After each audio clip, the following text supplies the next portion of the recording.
Great. So my name's Lauren Kenworthy, and I'm one of the Unstuck authors. I'm honored to be here with Lynn Cannon.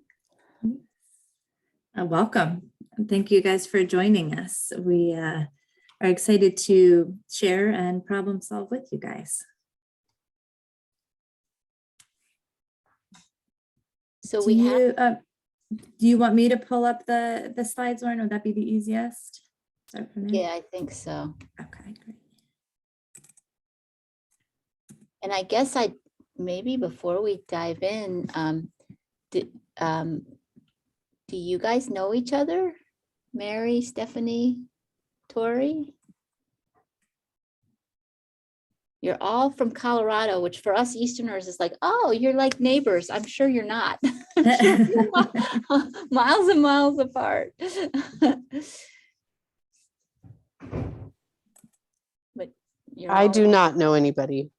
I work at Columbine Elementary in Denver. Oh, great. Welcome. And Stephanie? I'm in Greeley School District. And no, I don't know the other participants either. We're far away from each other. Yeah. It looks like Toya, are you in Denver too? No, I'm in Greeley. Oh, I'm sorry. You're not talking to me. Yeah.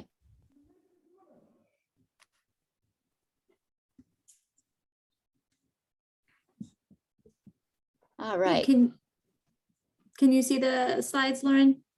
Yeah, they look perfect. Great. So Lynn and I are here today just to tell you you can't mess up Unstuck. There's no wrong way to do it. And it's a very robust program. So we know this is an unusual year, and we just thought we would kind of share with you that you don't need to be worried about dotting the I's and crossing the T's on this one, and sort of give you some examples of that.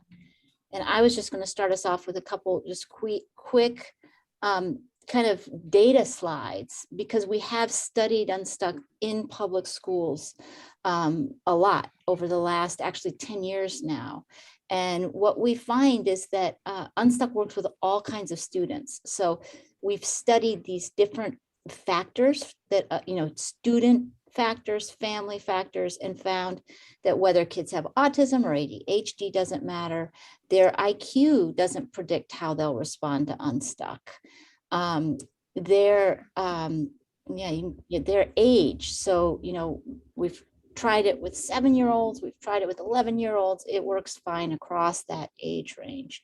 The family income doesn't predict how kids are going to respond to Unstuck, nor does race or ethnicity, and nor does what languages are spoken in the home. And we've actually done Unstuck with families that are Spanish speaking, as well as a lot of other languages. I think if you advance one more time, you'll see that we've tried it out in low-income schools in Virginia, Title I schools. So we've tested this out in families where there's a huge range in income, where there's a lot of ethnic and racial diversity, where lots of different languages are spoken. And the great thing is none of those things affect how kids respond. So really, any of your students are likely to respond well to Unstuck. And that's the first piece of good news. And then the next piece of news is that you really can't break Unstuck. It's designed to be pretty easy to implement. And I always credit Lynn Cannon about that, because she's the primary author and taught in schools for a long time and knows how to write a lesson that you can pick up and run with. So, but interestingly, we found in our studies, even the number of lessons completed doesn't predict the kids' outcomes. So we know that this is a weird year, and a lot of teachers are saying, we're not going to be able to get through every last lesson. And that's really okay. Even giving a smaller dose of Unstuck can be powerful. And fidelity, like, you don't have to worry about, am I doing it wrong? Am I giving it wrong? In our previous trials, over 90% of school staff were able to give Unstuck with high fidelity and not with a lot of training. They just kind of dived in, and we would come and watch, and we would always be really impressed. And the cool thing about what we found is that all kinds of school staff can do it. In the previous trials, we've had counselors, social workers, teachers, other staff, special educators, school psychologists, and there was no difference in the ability to give Unstuck with Fidelity. So, it works for any kind of student, and it works really in the hands of all different kinds of implementers. And so we just wanted to share that up front to sort of hope that you just breathe a big sigh of relief and know that you're good enough and your students are good enough and Unstuck is good enough to give you some value added this year. Thank you, Lauren. So that is the research that justifies all of what I'm about to say as we dig into some kind of the practical ways for teaching Unstuck, addressing it if you're running out of time, keeping it fun. So before we jump into some of those suggestions, I thought we'd skip over the slide and maybe wrap up today's time together with some celebration so we can all part ways on a positive note. But first, wanted to dig in a little bit with you guys, if you feel comfortable sharing how things are going for you. Our goal for our time together today is that you would leave here feeling more confident as an interventionist in whatever form or fashion that would take for you. So some of the things that I thought could help steer that conversation and make this time together the most meaningful and useful for you is to share when are you doing Unstuck? How many students are in your group? Where are you in your process in the manual? And it's okay if you're just starting or haven't started. What is the hardest part about the intervention for you? What's driving you crazy or is more difficult to get through? And what are your burning questions? What can we help demystify for you or untangle? So like we said, you can leave here feeling better able to move forward with the intervention. So not to put anybody on the spot, but does anybody feel comfortable sharing answers to any of these questions? I'll share. Great. I am just starting. I was actually supposed to start today and we had several staff members out, so I did not. I feel like that's a story of everything this year. So And that's sort You're of good been, company. yeah, that's sort of been why it's taken me so long to get here to where I felt like I could start. So I'm starting with a group of boys from 2nd grade. Great. One I know has a TBI, so I think this will be really helpful for him in particular. And then the other 3 just need some help and some support with where we are. So I've done all the trainings, not taken the Wonderful. test yet. I will get there. But I'm just going to be starting with lesson 1 in the manual and going from there. Awesome. Awesome. And is it kind of a pull out or is it, part of your existing class? No, it's a pull out. I'm acting as basically the Dean of Culture and Equity here this year.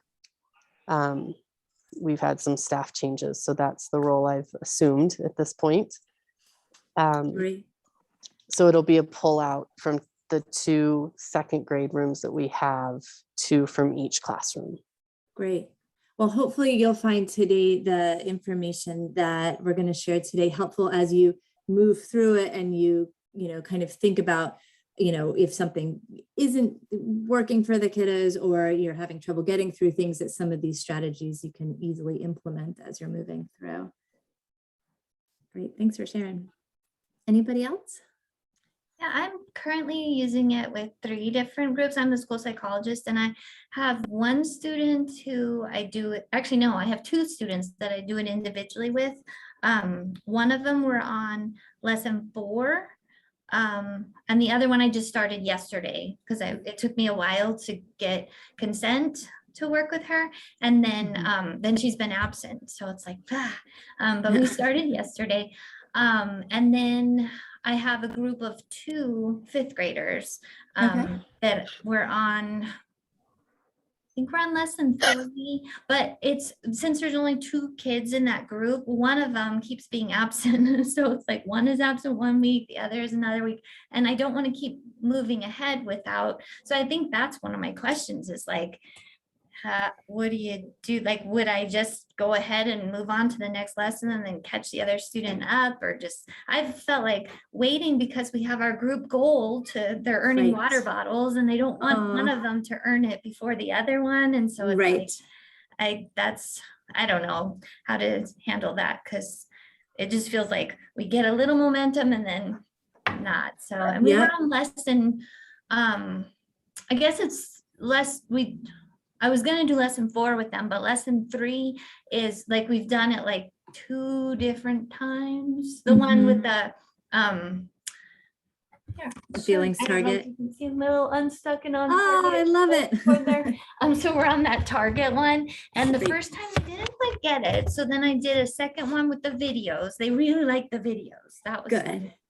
And then the third time was, the scenarios with like how, that's the chain one. So yeah, we are starting lesson 4 with them. Okay. So anyhow, That's great. So Yeah. just like, what do I do when there's all this stuff that keeps happening that keeps our group from meeting? Right. Right. And yeah, hopefully some of the things that I'll present, and we can kind of circle back to that question. We can think about how maybe inserting some of these extra materials will allow you to kind of readdress some of the same topics and skills, but not make it feel redundant for the kiddo that's been there consistently. Gotcha. So that's And, great. and Lynn, I see Toya has the same issue with attendance. So we should definitely think a lot about that. I mean, another thing is that Lynn built in lightning rounds at the beginning of the lessons, which means that you can also bring somebody along, right? Who hasn't Yep. been the last lesson. You can bring Yep. them along with the content. Yeah, absolutely. Great. And Mary, did you want to share a little bit about your Unstuck group?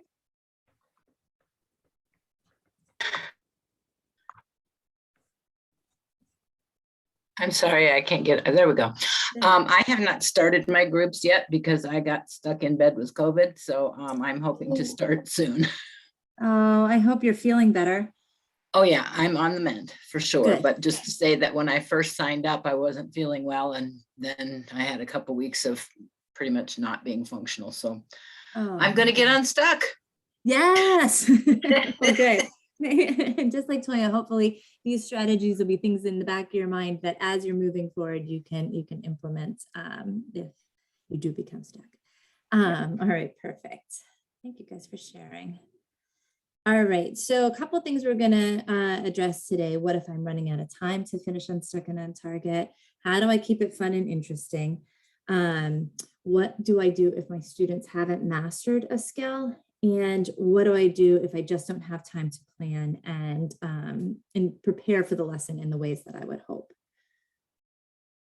So first and foremost, Lauren she gave us that big permission that we don't have to do every single lesson in the manual. So in a year like this year, this is, something that we all have to celebrate. The kids are still going to make progress, and the gains that we noted did not necessarily have to do with every lesson being taught. What we've gone ahead and done for you here is to go through the entire manual. And if you have to prioritize a lesson, these are the ones that we feel are the most important. And you'll see there's a couple themes in that, the feelings target, really, we put that up front in the manual because dealing with learning these difficult executive function skills can be emotionally exhausting and can create different emotions in our students. We wanted to make sure that we address that and work on some of those coping strategies so that as they learn the more difficult skills, they will have those to tap into. So we feel like that feelings target and that feelings chain is definitely something to prioritize and focus your time on. So Stephanie, the fact that you've had to cycle back to it 3 times is actually okay. That's going to serve our students well across, Unstuck and the rest of their academic and social days. The other theme that you'll see throughout here is that whenever we introduce a new vocabulary word, we put a priority on that introduction. Even if it is just uncovering what the word is, it draws salience to that word. And then there's usually several activities that we have designed to allow students the opportunity to practice using that concept or those strategies. And so we've chosen at least one of those activities where you could focus your time.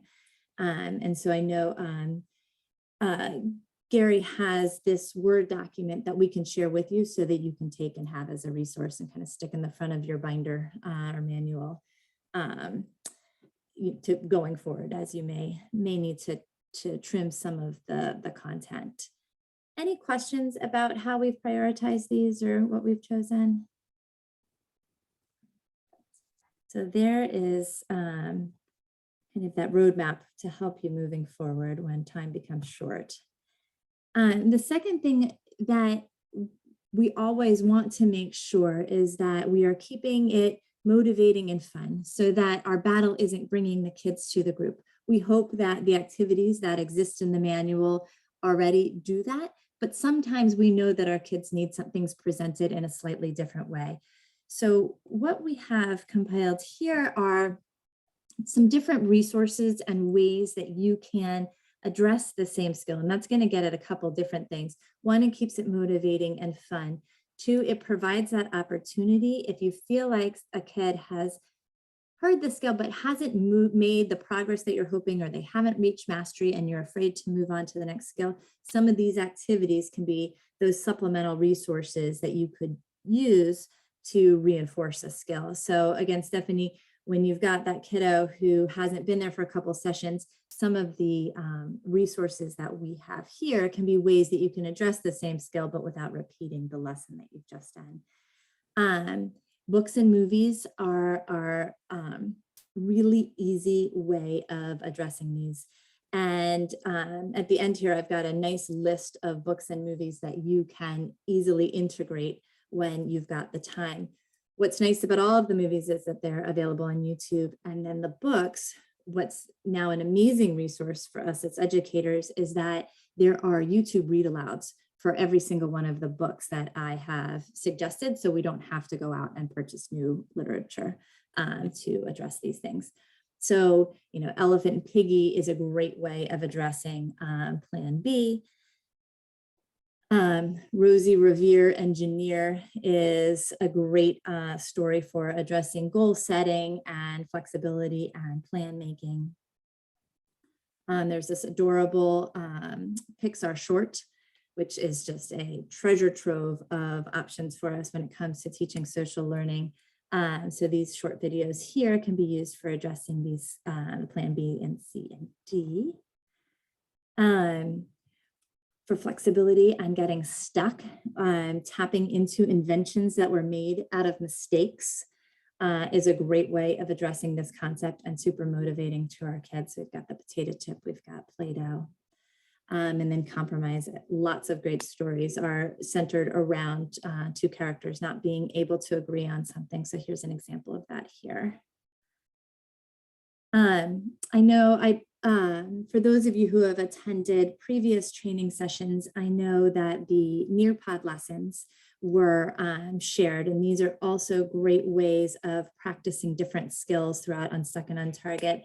And these are located on our website, our Unstuck and Untarget website. So again, really easy quiz-like game ways of practicing some of the skills. And then of course the fillable worksheets. I just wanted to make sure that link was included for you as well. So this is a more comprehensive list of all of the supplemental materials. So you can see it's a combination of both books and videos. All of the videos range between 2 and 3 minutes. And those books can all be found on YouTube as read alouds. So easy ways to address the skills that are targeted throughout the manual.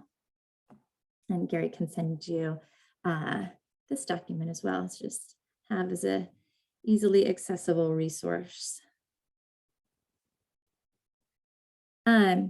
So how do we decide what to continually circle back to and address, or what can we move on from?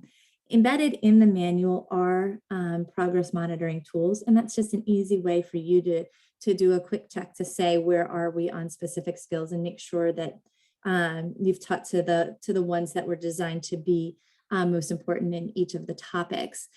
But sometimes it's still a little bit difficult to tell.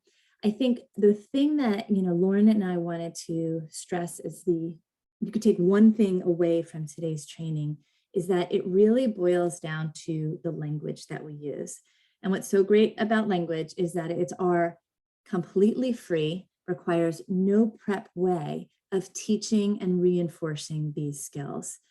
And so building visuals in the classroom that highlight the language, using it as you live aloud in the classroom and you're narrating your flexible or your stuck moment.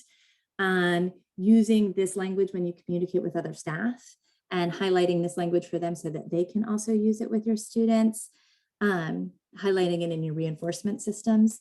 In one of my classes right now, the teachers, each time they come up with a new topic, they earn a marble jar, if they fill a marble jar. And so each time they're at a new topic, they just print out real big, whatever the keyword or script is for that particular unit. And then in addition to all the other things they're being reinforced for, it's that big old reminder that every time somebody is caught being flexible, a marble is going to go in the jar. So when you can tap into those scripts and that language and use it in all of these different areas, not just an Unstuck and on target, we get the biggest bang for our buck. And it really requires nothing from us, from a planning but from a planning perspective.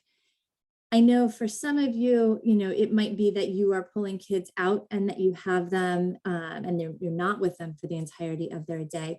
We do have the classroom extensions in the manual, and certainly we all have way too much paper and too many things to digest right now, but those are easy ways to share it with other staff members who are with your kids, and just highlight the language that we're using.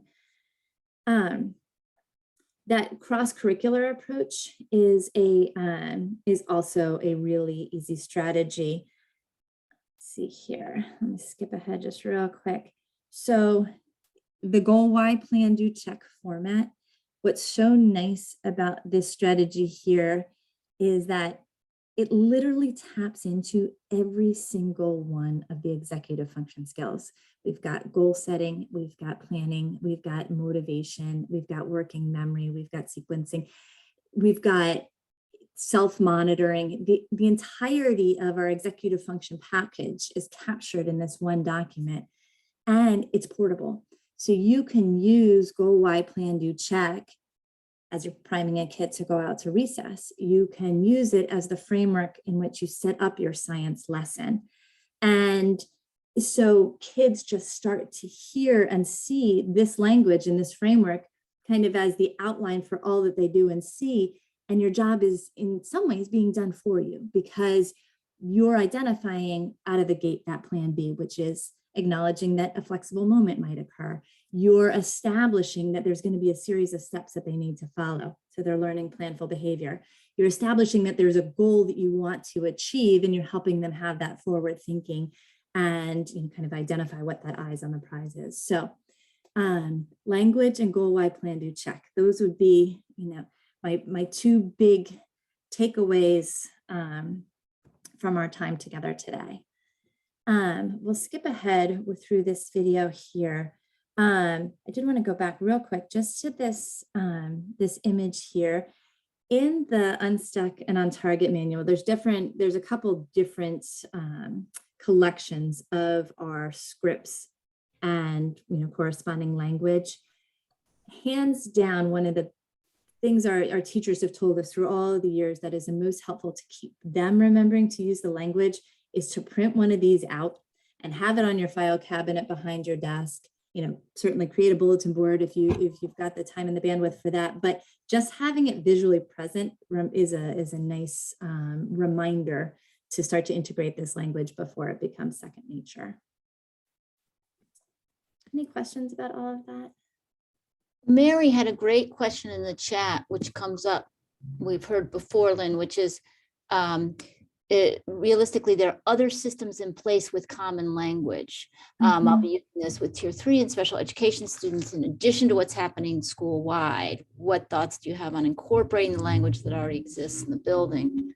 So I had just typed back that we really encourage you to integrate Unstuck with the language that's just already in use in your school. And if you already have a really good word for flexible, like if in your school it's like, you know, Gumby time, you don't have to replace that with flexible, you know, Right. as long as the concept is covered with a word that makes sense to you and your students, we're very happy for you to mix and match and take from here what is valuable and not feel like you have to reinvent any wheels. This year is not the year for any extra wheels to be invented. You know, just take what you have and use this over the top for what you Absolutely. don't yet have. Yeah, no, I know a lot of schools use goal plan, do review, you know, there's certainly, you know, we can be very flexible with this language as well. It's just whatever, you know, certainly these concepts and these frameworks, you know, help build a skill set that we're working towards with our kids, but definitely do what works in your setting.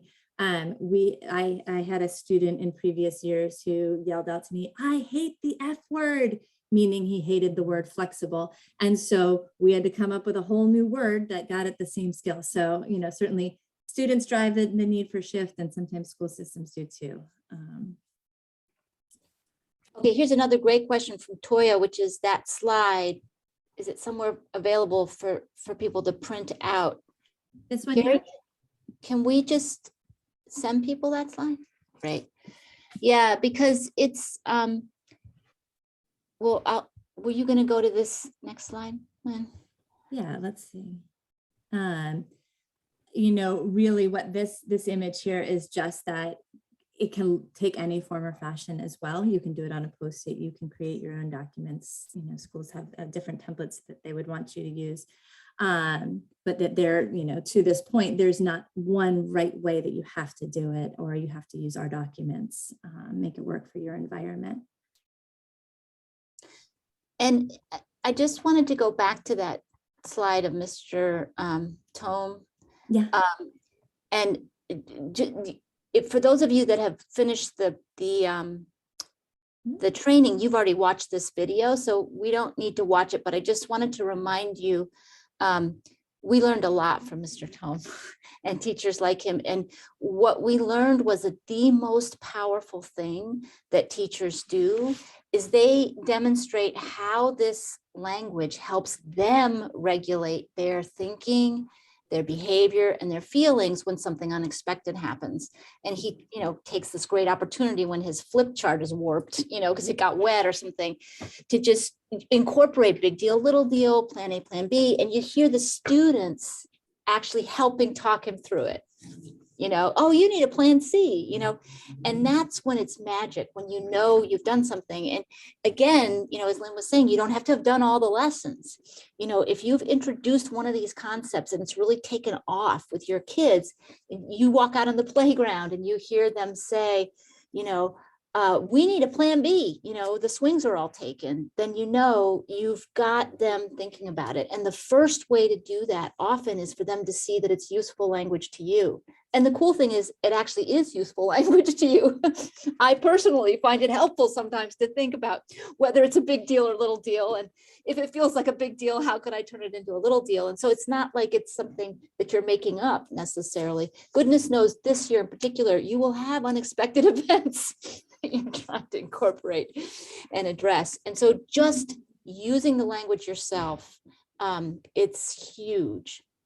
I feel like if there's one thing we learned about what happened with so many kids not being able to be with their teachers in their schools regularly all last year, it's the power of you as teachers to help kids, you know, not learn A plus A and B and C and 1 plus 2, but how do I regulate myself? How do I behave in the world when things happen that I don't expect? And that's all this is just giving you words, so that then parents might have the same words, and school, you know, classroom teachers might have the same words, and everybody could get on the same page. Yep, absolutely. Let's see here. Whoops. So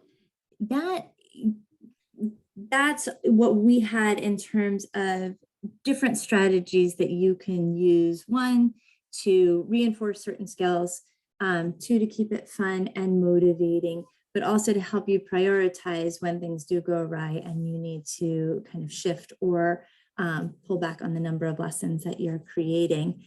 We wanted to, as Gary mentioned, use some of our time here to talk with you guys, hear additional questions that you might have, problem solve around, specific instances that you have in your classroom or therapy settings. And Lynn, can we circle back to Stephanie's question? Because I want to hear your answer. Yes, thank you. Where you're wanting kids to earn, the water bottle, for instance. What do you do when the kids are out? The marble jar maybe is one way to handle that, right? But I wanted to hear what you would say about that. When kids are out, do you kind of stop the process or do you keep going?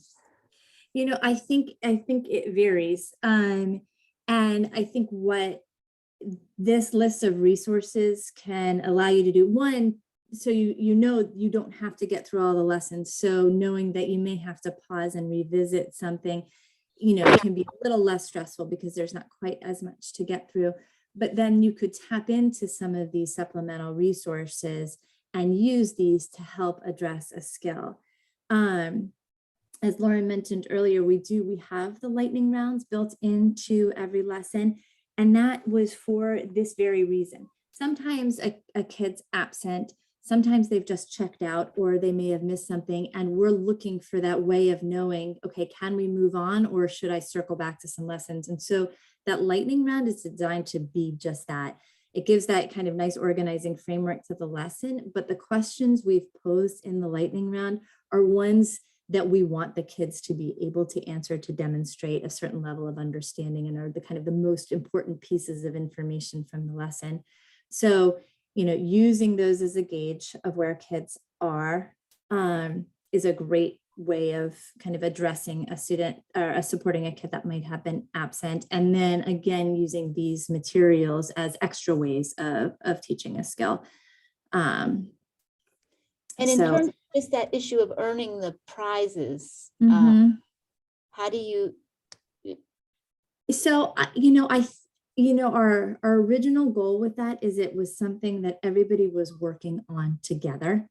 And so I think it's okay that one kiddo contributed and now the other one joins and their collective, points or marbles or whatever work together to earn. So it still promotes that idea that we're in this together and it's a group environment. That would be kind of, at least that's how we had designed it. I don't know, is your system a little bit more individual?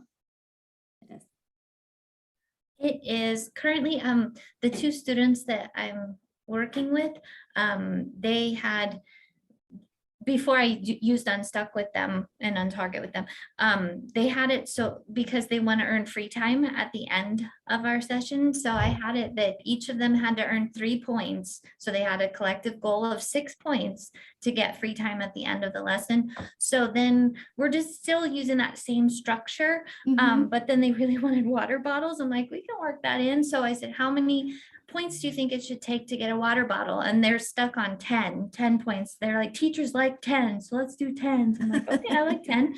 Because I only see them once a week, that's 3 weeks. Well, I'll give them an extra point the last time, but 3 weeks to get a water bottle. I'm like, that's fair. Right. So that's kind of how I have it set up. So then when one kid is absent, then he's not getting his 3 points. So then I'm like, I don't want one student to get the water bottle before the other, because that'll just cause major meltdown. So you could, just to get creative, because certainly, we're assuming the absence wasn't their fault. You could say, because you were absent, we're going to do our lightning round together. And, for each lightning round question you get right, we're going to, from last week, we're going to add a point to the tallies and, do a little priming and, practice ahead of time and then ask the lightning round questions, to help ensure success. But just little ways of kind of bumping up that student's points to get them a little bit more on even footing, or even, pose questions, that you think of just to get them back up to speed with one another. Because I do agree that could be really disheartening for one kid to earn and the other one not to. And It's a chance for you to use the language too. yeah. I'm going to be flexible, I- right? Yes. Let's make We've this got a a little plan B. deal. I just want to read Mary put a nice comment in. I love that. I have groups that are designed to learn to work in groups collaboratively. The majority of the kids want to make it competitive, and then they get mad if someone isn't doing as well. I really think that group in particular can benefit from a group-based reward rather than individual-based rewards. If a kid is always absent, then maybe that kid hasn't contributed to group points, but a lot of times that isn't really in the child's control. Which is, I mean, you can't, I don't know how much, Stephanie, you want to kind of revamp, but that's sort of the other approach, right? Is, the water bottles, everybody will get the water bottles when the group as a whole has earned them, which is nice. Yeah, and definitely, can be good for the group morale. Can I ask a question? Yeah. So since I haven't started this, one that I have that is supposed to be in the group is attendance is a really big problem. And so it's also the relationships aren't there with the other three that would be pulled in the group. And so I'm just, as I'm sitting here actually watching him, thinking about this, what are your opinions on like doing a one-on-one with using this as a one-on-one with somebody and then having another group that I know attendance is not quite the issue, so we could probably go a little bit quicker because I'm in the same boat where I'm probably only going to be able to pull them once a week. Yeah. But then being able to go a little bit slower with the one who's not always here and not having the behavior being an issue in the group.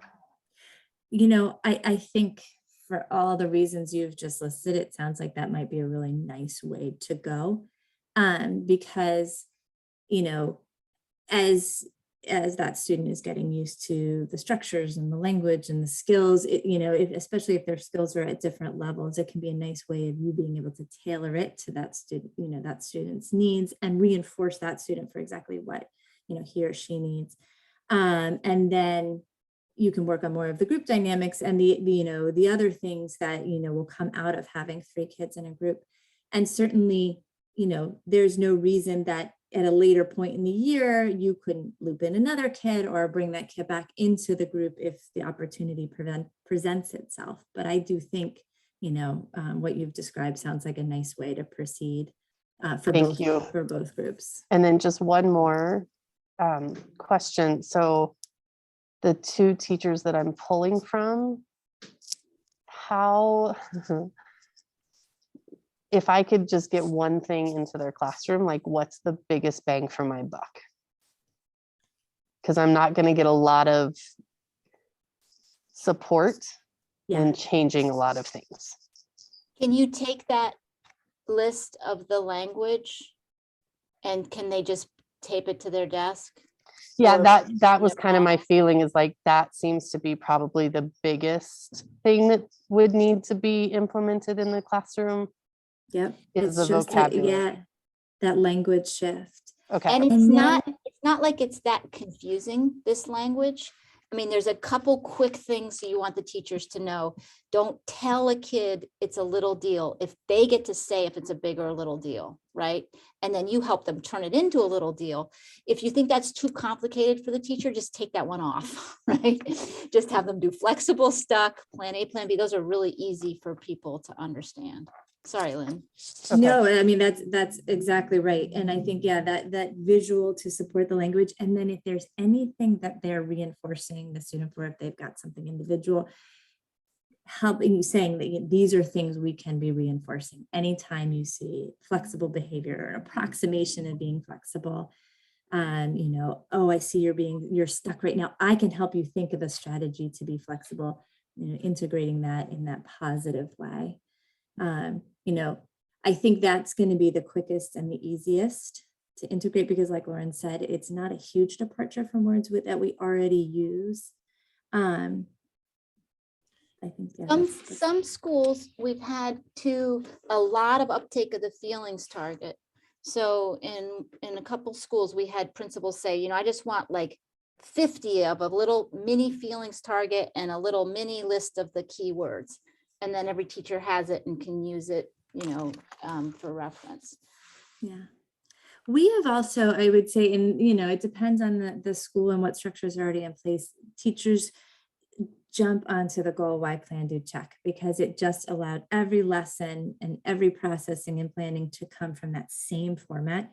So it was just really, organizing from that direction and then super beneficial to the kids. So yeah, I would say, start with the language is the easiest lift, and then either the feelings target or the goal, why, plan, do, check as really you. portable frameworks.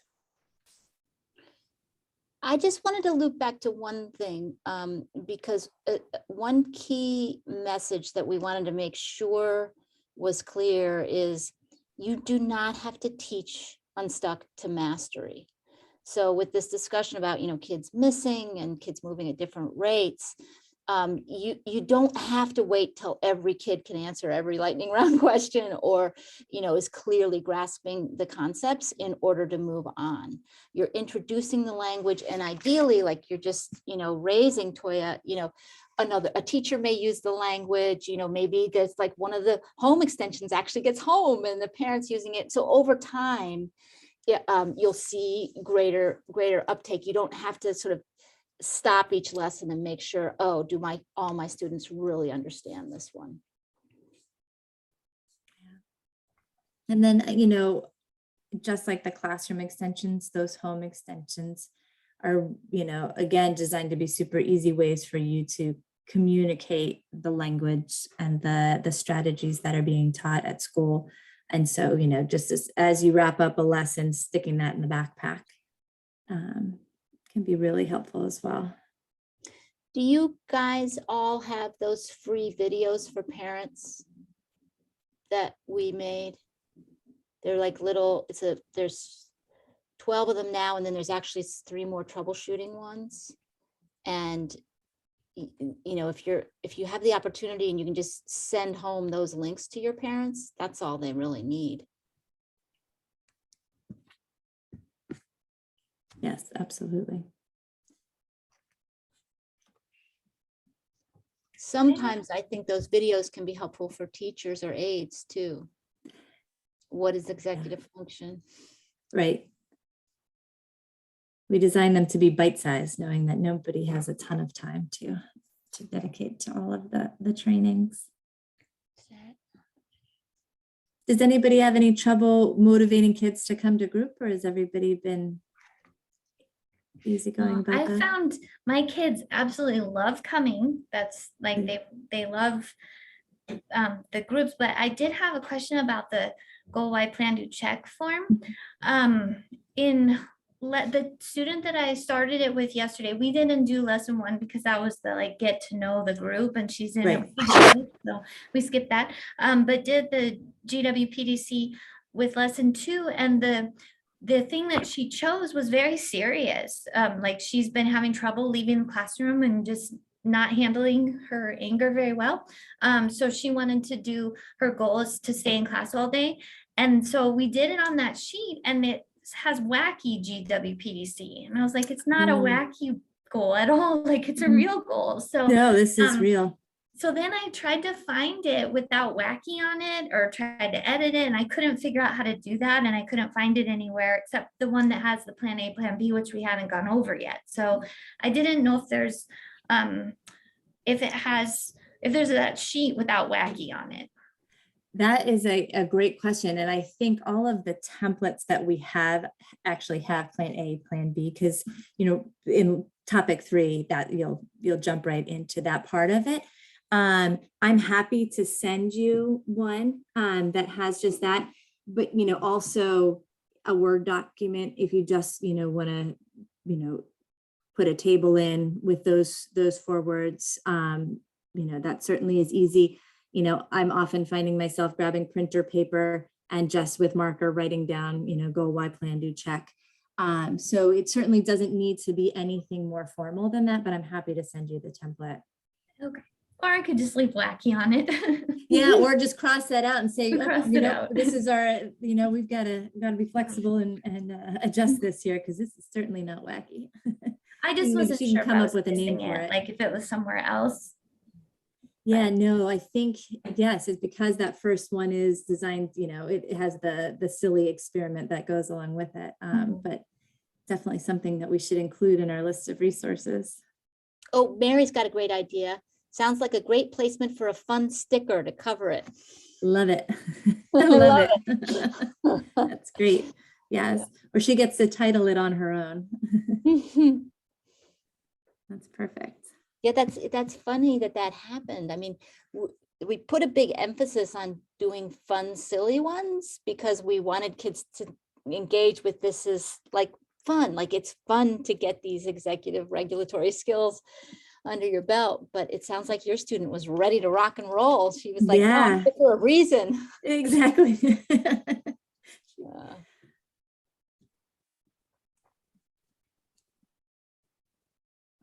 Anything else? How much time do you guys have allotted to your sessions? I see my kids for 30 minutes. That's great. And you feel like that's the right amount of time to get through? Good. Yeah. Good. I'm shooting for 20 to 30, depending on what other stuff is going on. Right, transition. I'm sure as everybody knows, it's just we're short staffed everywhere and we're all Yeah. wearing many different hats. Yes, absolutely. You know, and if you look at that list of kind of priority lessons, even if you did like a reveal word one day, like if you were, you know, had to move down to 15 minutes for any reason, you could do a reveal and then follow it up with that activity. It's okay to break those things up as well. It looks like Mary's in 20 to 30, depending on the group. Yes, yeah, we have definitely found, yeah, you know, more is definitely not better. Sometimes, you know, keeping it short and sweet, you get their attention, their motivation, and then, you know. And the lower cog groups is a good reminder too. You know, it does require a certain amount of language to do Unstuck, but it definitely works with kids with less overall cognitive capacity. And, you know, you may find that with the particular group you're working with, you're not going to work through a whole goal, why, plan, do, check with them doing each step. You know, you're really going to focus on, you know, the big picture here. What's the goal? What's our plan? Let's be flexible and kind of don't feel that you have to, again, dot every I or cross every T if the kids aren't necessarily ready for all of that language. Yeah, absolutely. Along those same lines, and then back to your question, Toya, about how to help generalize this across settings and help other teachers, putting those the icon visuals or a visual that the student has chosen on their desk, one that symbolizes flexibility to them, or big deal, little deal. And if the teacher allows for it to be put on their desk, again, it's a reminder to the student, but also to the teacher that this is something that, you know, we're working on and can be reinforced for, that kind of thing. And our lower language kids using those visuals as well is really beneficial. That's where you'll get classroom teacher buy-in, even in this crazy year, is if they see, oh, this language helps me get this kid out of the room and down to the cafeteria, even though it's pizza day and they just sold out a pizza, you know. If that plan B idea really helps them, then they'll use it more often and more comfortably. And that's where like the whiteboards or the sticky notes, or like it doesn't have to be fancy if they don't have, you know, the good looking sort of visual, they can just jot on a sticky note, you know, flexible, or let's make a compromise or something and go from there.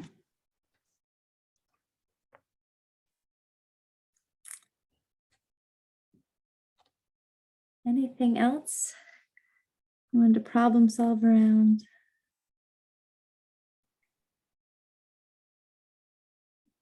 Well, I'm glad to hear, Stephanie, that your guys are enthusiastic about coming to group, and Toya and Mary, that things are getting off the ground.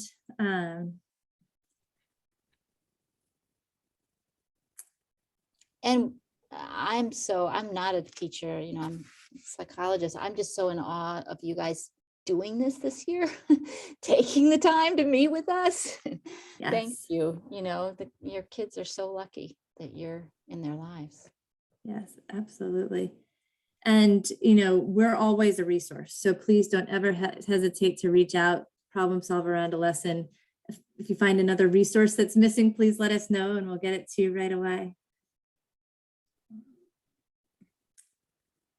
Thanks for taking your time, and maybe we'll give you 6 minutes back. Everybody can use that. Thank you 6 so extra much. minutes. Thank Thank you you. very much. It's really helpful. Oh, great. Hey, bye-bye. Bye, everybody.